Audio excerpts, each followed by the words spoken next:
Hi guys, how are you doing? Finally, I'm back to Europe and live videos working well here. Let's wait a bit when people come. Meanwhile, I will check my hair, look, and makeup. I think it looks fine to me. What do you think?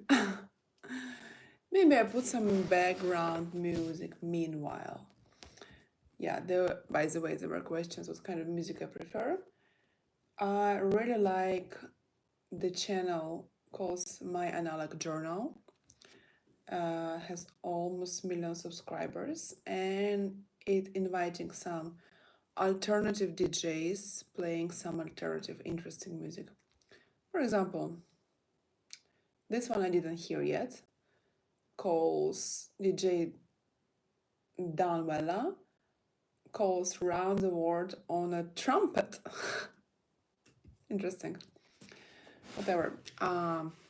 So music is here. This video will stay on my channel. I will save it later. So far it's starting calm. Hope it won't disturb you guys. But talk with music is for me more fun than talking at science. So yeah, it's already been, what's the day today? 28? 28? It's been 8 days.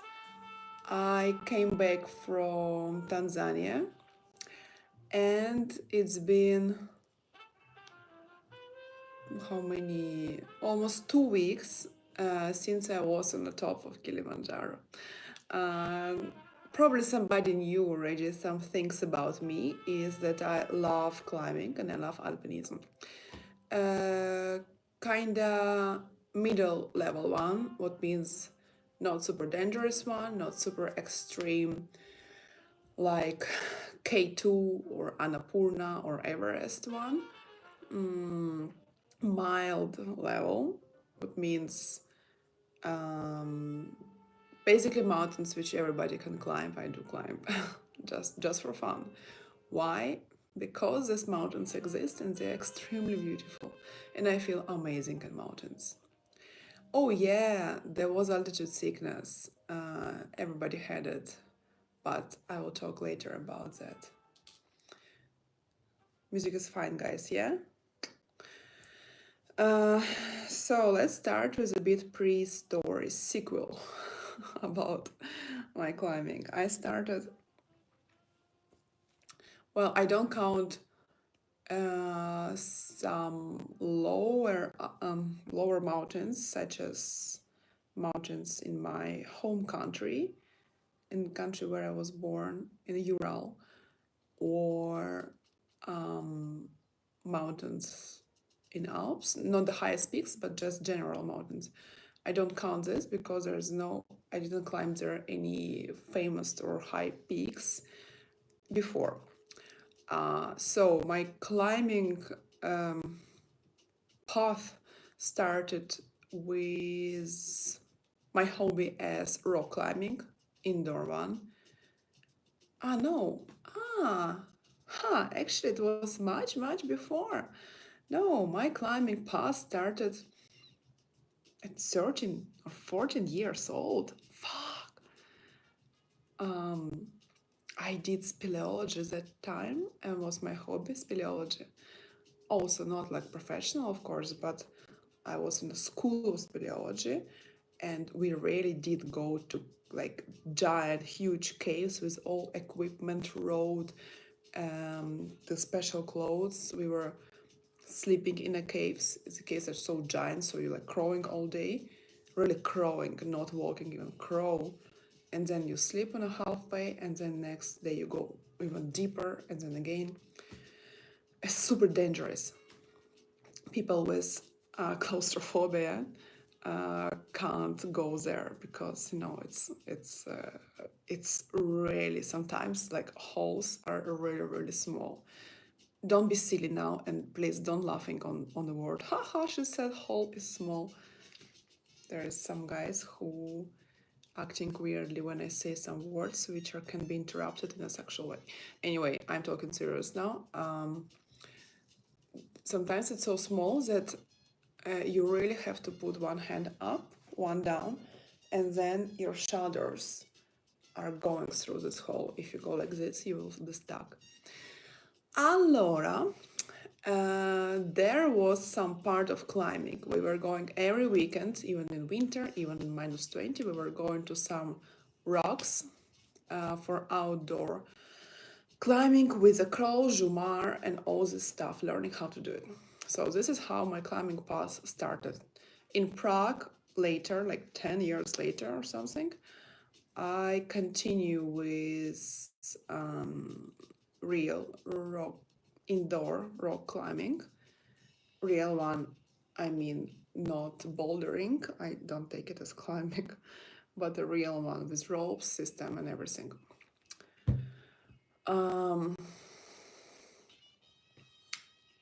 Then 2014, 15, I think, I went to Everest Base Camp alone by myself. This is not climbing as trekking, but you also can somehow count it as alpinism, somehow. People who knew what is Everest Base Camp trekking will understand that it's not really, but you can put it there also in that list. It's okay. And then 2018 or 19, I went to Mont Blanc. This is really alpinism, really hard one, and really, really dangerous one. I was fucking surprised. I loved it, and it's terrified me in the same time because it was difficult. You go with rope, with system, with crampons and axes and everything. You climb ice walls. You like hiding from rock falls. You're kind of jumping through the frequency, fracas. What's the name of this? On a glacier. That was fucked up. It was hard, but impressive. And then in a few years, like now, recently, I felt that I want to do Kilimanjaro. This is not difficult one. It's basically trekking as well, just very, very high one. And of course, it's the highest peak in Africa, Uhuru Peak in Kilimanjaro, 5,895 meters.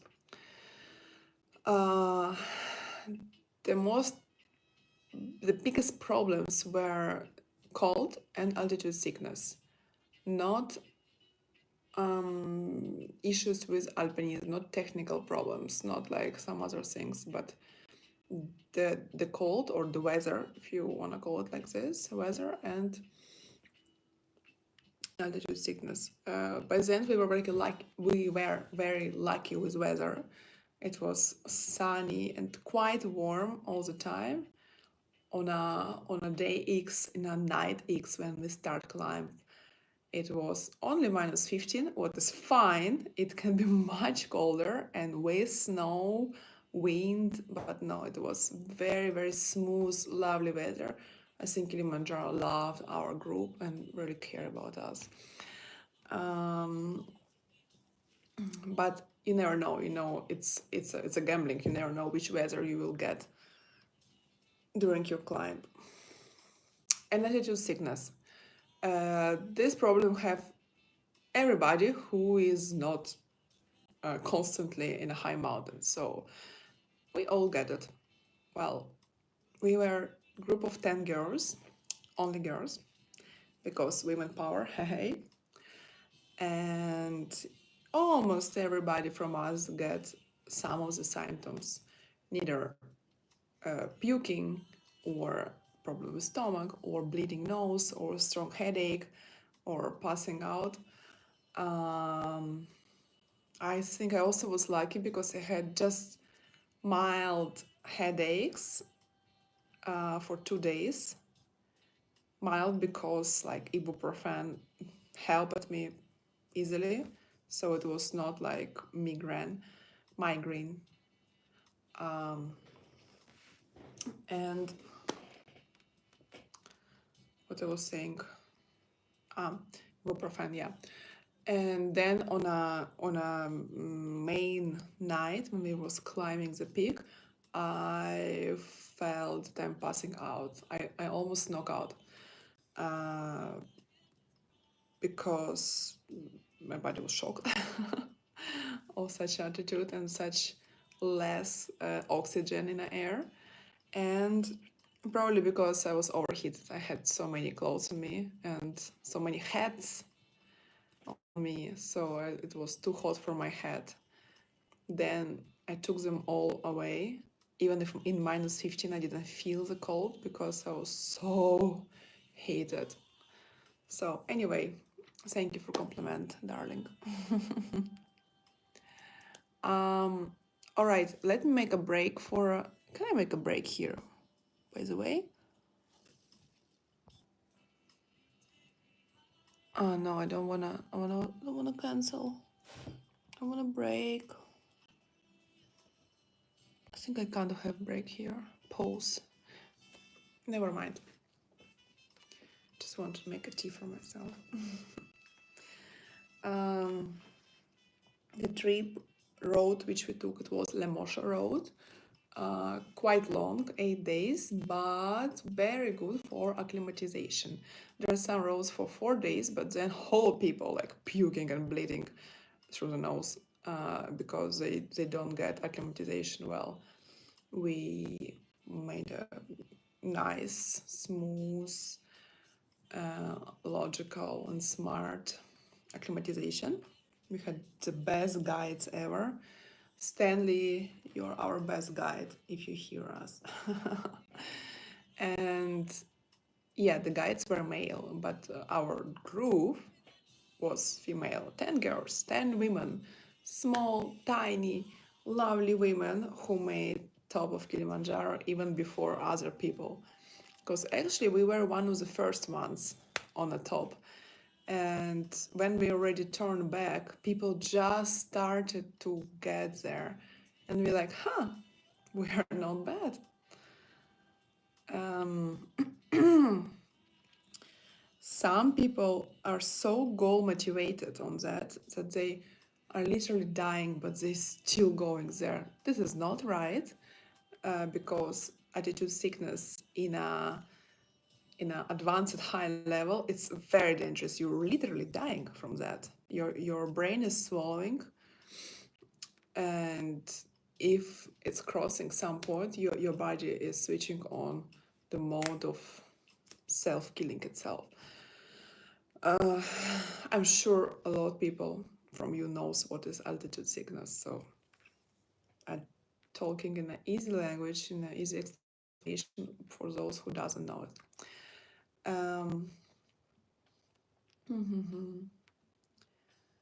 What else? So yeah, we saw a lot of people who are like a zombie already, but porters or guides are pulling them, or one guide here, and people like that. But I can't count it as like you reach Kilimanjaro. I mean, basically you didn't or you couldn't do it if somebody didn't pull you.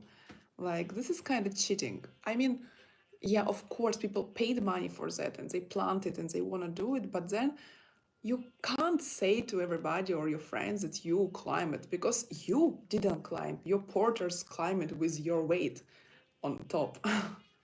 Does it make sense? What else? So I have a lot of stories. I was shooting stories during climbing, and I think I will make a movie out of them and put it here. Sometimes it was very personal. Some stories very private. That's why maybe I will not include them. Maybe I will. I don't know. For example, I was crying when I reached top of Kilimanjaro. I had a catharsis. I had like so many emotions. Like, fuck, I did it. Even now I remember it and I start crying. Fuck, because it was very very emotional, more like happy cry moment. And because I'm sentimental person in general, and expressing my over emotions through the tears as well. So on the top I start like really crying a lot. Couldn't stop. That's why I had to shoot my stories with this like, oh my god, I reached it. It was I don't know, very very emotional and personal moment for me. Yeah, yes, even now I remember it.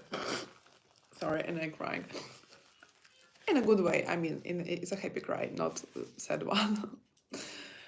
um, so I think I will make a movie for this. And then, so we came back 13th of February, and 14 I tried to do live video here with you guys, but in Tanzania it doesn't work. I don't know why. I was like 1.5 hours I was trying to set up this live, didn't work. And you know, YouTube Premium doesn't work in Tanzania as well. Maybe that was the reason why I couldn't do live. Anyway, if you guys have some more questions about the trip, ask me, because I don't know, I already forgot a lot of things about this. You know, it was only 2 weeks ago, and it seems like a few years ago, because now Kilimanjaro is so far from me, and so many things in real life, normal life happen after this. So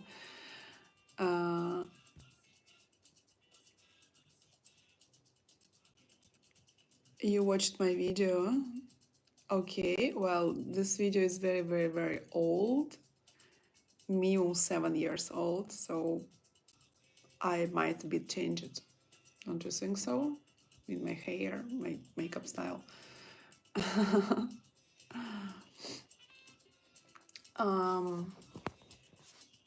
I will be very, very interested to know if somebody from you guys who watch it now also been in climbing, alpinism in general, and in Kilimanjaro particularly. So for 10 girls, we had 43 porters, a crew for 43. There were guides, porters, cook, chef, and so. Some people ask me if they can go alone, like a solo travelers to Kilimanjaro, and my answer is no.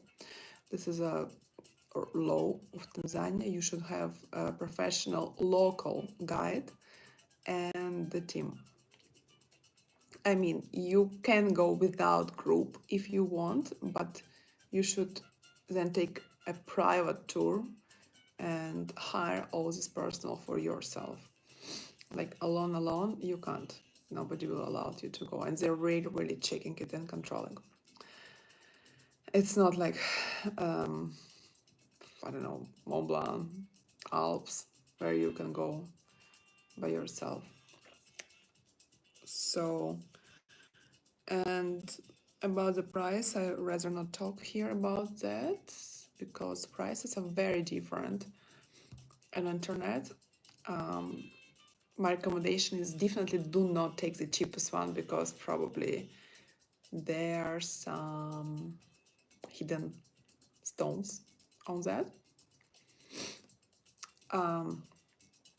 So take like with the best reviews one. It might be expensive, but it's better. You will really get more pleasure and better food and better service and attitude of team, mood in general. Hey, how are you doing, Fadal Farmer? Actually, I'm already finishing my live. You guys can watch it later. It will be saved. And this will be very cool to I see your questions under in the comments, so let me know. My my next my next video live stream will be approximately in 1 month, end of March or something like this, and it will be about porn life. So prepare your questions. You can maybe already write me them. It's here, or I don't know. We'll see. No worries, Father Farmer. You can watch it on a save. So that was my story. That was story about climbing Kilimanjaro. I'm very satisfied now. Me and my girls are planning next alpinism climbing. We have a few options such as Elbrus or Tibetan walk around Kailas or McKinley. What's the new name of McKinley? I'm always forgetting. But this one is quite hard. And I just said in the beginning that I don't do like a mortal alpinism mountain. This is kind of on age. So, not sure yet. Anyway, you like my black clothes? It's actually the gym clothes because I'm going to the gym now. After my live stream. What did you write me? You didn't figure out how it works. So I realized, guys, that if I do like the plant stream, then after it doesn't really work. I don't know, that's what happened in Tanzania, that I plant stream, put it on schedule, but then fucking didn't work anything. So I'm sorry that somebody was waiting for it, I know, and writing me comments, but it didn't work. By the way, I will try to do this video, and I don't know, that's all what I wanted to talk about my Kilimanjaro trip. Oh, and the conclusion of this, I love it. I did love it. I had so many insights. I felt so good. The company, the group, our group was so great. The porters, our guide and porters and the chef, cook were also like the best ones. The food was delicious. The tent and sleeping bag were so warm. My feet were always in warm. My pictures are amazing. My stories are very sentimental. So I am so happy about this trip. I not regret at all about my decision to go. No, I don't regret about the spending money on that and time and energy. I love it so much, really. So watch my maybe next week video, the made it up from the stories from Kilimanjaro. Mwah. Bye.